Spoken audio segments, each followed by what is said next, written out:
ഏയ്, എന്ത് പറ്റി ഇന്ന്? ആരാ നിന്റെ മോളെ പാട്ട് പഠിപ്പിക്കുന്നത്? നിന്റെ മോളോ? അതെന്ന് മുതലാ? മോളെ പാട്ട് പഠിപ്പിക്കുന്ന ആരാന്ന് പറഞ്ഞത്? ശാസ്ത്രികൾ. ഓ, എത്രയാ ശാസ്ത്രിയുടെ പ്രായം? പഴയ കളിക്കൂട്ടുകാരനല്ലേ, പ്രായം ഞാൻ പറഞ്ഞായിരുന്നോ? അയാൾക്ക് 30 അടുക്കും.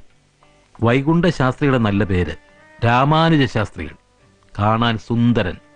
വെളുപ്പിനെ എഴുന്നേറ്റ് കുളിക്കുന്നു, പൂച്ചൂടുന്നു, ദാവണി ചുറ്റുന്നു, നോൺ വെജ് കട്ട്. മോൾക്ക് എന്തിന്റെ അസുഖമായിരുന്നെന്ന് അമ്മ അറിയണമായിരുന്നു. എനിക്ക് കുറച്ച് ബുദ്ധിക്കുറവുണ്ട്, അത് കൂടുതലുള്ള നിങ്ങൾക്ക് മനസ്സിലായില്ലേ? ഇതേവരെ മോൾ ഒന്നും ഒളിച്ചു വെക്കാറില്ല. നമ്മൾ തമ്മിൽ ഉണ്ടായിരുന്ന ബന്ധം നീ വീട്ടിൽ പറഞ്ഞിരുന്നോ? ഓ, ഞാൻ വരുമ്പോ കൊണ്ടുവന്ന മോളൊന്നുമല്ല. മുള്ളിന്റെ മൂട്ടില് മുള്ളേ ഉണ്ടാവുമെന്ന് പറയാനാണെങ്കിലേ രണ്ടുപേരുടെയും കുറ്റം കൊണ്ട് തന്നെയാ. ഞാൻ അവളോട് തഞ്ചത്തിലൊന്ന് ചോദിക്കാം.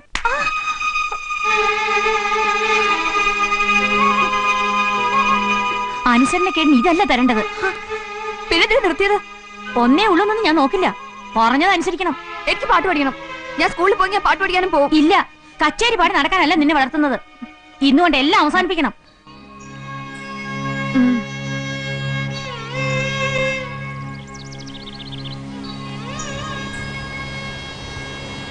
ഭദ്ര വീട്ടിൽ പോ.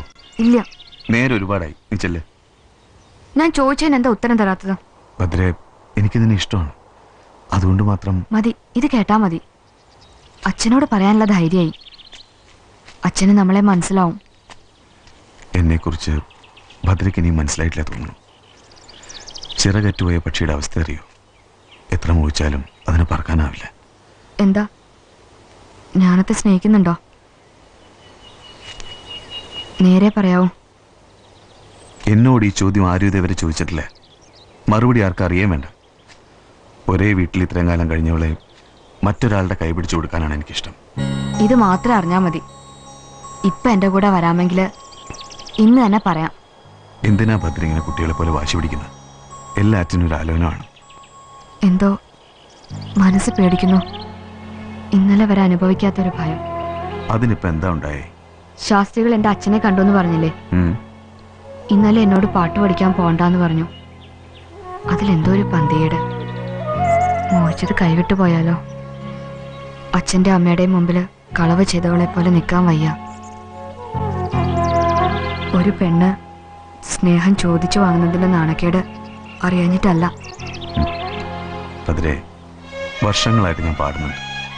അത് കേട്ട് തലയായിട്ട് താളം പിടിക്കുകയും ചെയ്യുന്ന സ്ഥിരമുഖങ്ങൾ കണ്ടു മടുത്തു. സംഗീതത്തെക്കുറിച്ച് കൂടുതൽ അന്വേഷിക്കാൻ പ്രേരിപ്പിച്ച് ഭദ്രയുടെ ചോദ്യങ്ങളാണ്. അത് ഭദ്രയുടെ കവിതകൾക്ക് പ്രചോദനമായി.